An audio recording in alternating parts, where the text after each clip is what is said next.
બનાસકાંઠા જિલ્લાના કાનપુરા ગામે રાજ્યપાલ આચાર્ય દેવવ્રતજીની ઉપસ્થિતિમાં ખાટલા પરિષદનું આયોજન કરાયું હતું. આ અવસરે રાજ્યપાલે ગ્રામજનોને વૃક્ષારોપણ, સામાજિક સમરસતા, સ્વચ્છતા અભિયાન અને નશામુક્ત સમાજના નિર્માણ માટે સંકલ્પ લેવા આહ્વાન કર્યું હતું. ખાટલા પરિષદ પૂર્વે રાજ્યપાલે કાનપુરા ગામે અનુસૂચિત જનજાતિના અગ્રણી મંછાભાઈ માસાના ઘરે પરિવારજનો સાથે ભોજન પણ લીધું હતું.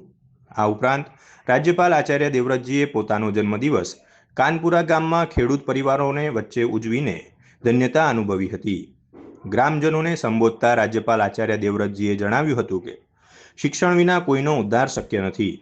તેમણે ભારપૂર્વક કહ્યું કે તેઓ ગુજરાતના ગામડાઓમાં જઈને ખેડૂત ભાઈઓ સાથે સમય વિતાવે છે અને સમાજ ઉત્થાન માટે પ્રયત્નશીલ છે.